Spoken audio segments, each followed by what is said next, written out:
సంఖ్యాకాండము 10వ అధ్యాయము. యెహోవా మోషేకు ఈలాగు సెలవిచ్చెను, నీవు 2 వెండి బూరలు చేయించుకొనుము, నకిషి పనిగా వాటిని చేయింపవలెను. అవి సమాజమును పిలుచుటకును సేనలను తరలించుటకును నీకుండవలెను. ఊదువారు వాటిని ఊదునప్పుడు సమాజము ప్రత్యక్షపు గుడారం యొక్క ద్వారమునెదుట నీ యొద్దకు కూడి రావలెను. వారు ఒకటే ఊదిన ఎడల ఇశ్రాయేలీయుల సమూహములకు ముఖ్యులైన ప్రధానులు నీ యొద్దకు కూడి రావలెను. మీరు ఆర్భాటముగా ఊదునప్పుడు తూర్పు దిక్కున దిగియున్న సైన్యములు సాగవలెను. మీరు 2వ మారు ఆర్భాటముగా ఊదునప్పుడు దక్షిణ దిక్కున దిగిన సైన్యములు సాగవలెను. వారు ప్రయాణమైపోవునప్పుడు ఆర్భాటముగా ఊదవలెను. సమాజమును కూర్చున్నప్పుడు ఊదవలెను గాని ఆర్భాటము చేయవలదు. అహరోను కుమారులైన యాజకులు ఆ బూరలు ఊదవలెను.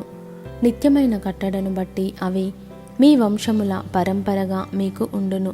మిమ్మును బాధించు శత్రువులకు విరోధముగా మీ దేశములో యుద్ధమునకు వెళ్ళునప్పుడు ఆ బూరలు ఆర్భాటముగా ఊదవలెను. అప్పుడు మీ దేవుడైన యెహోవా సన్నిధిని మీరు జ్ఞాపకమునకు వచ్చి మీ శత్రువుల నుండి రక్షింపబడుదురు.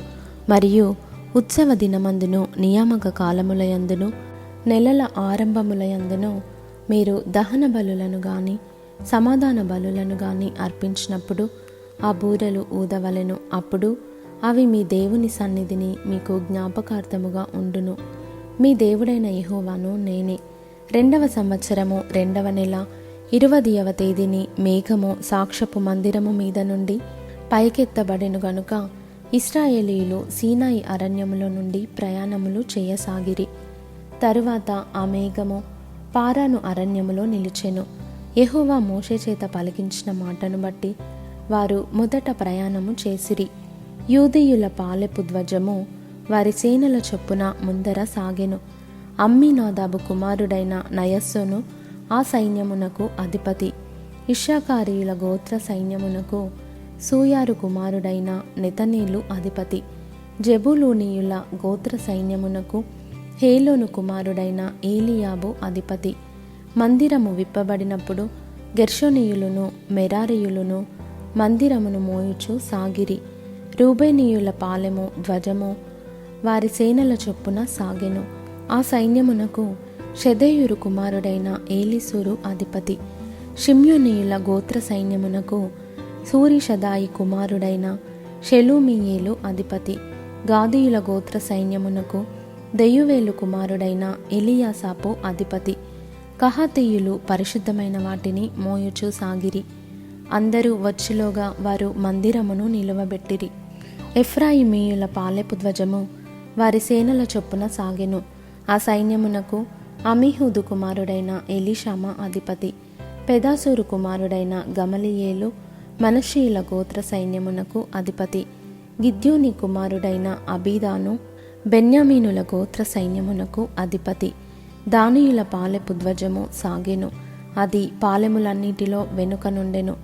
అమీషదాయి కుమారుడైన అహీయెజరు ఆ సైన్యమునకు అధిపతి.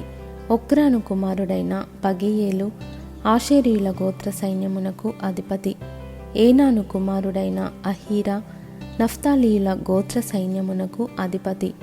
ఇశ్రాయేలీయులు ప్రయాణము చేయునప్పుడు తమ తమ సైన్యముల చొప్పుననే ప్రయాణమై సాగిరి. మోషే మామయగు మిద్యానీయుడైన రెవూయేలు కుమారుడగు హోబాబుతో మోషే, యెహోవా మాకిచ్చేదనని చెప్పిన స్థలమునకు మేము ప్రయాణమైపోవచ్చున్నాము. మాతో కూడా రమ్ము, మేము మీకు మేలు చేసేదము.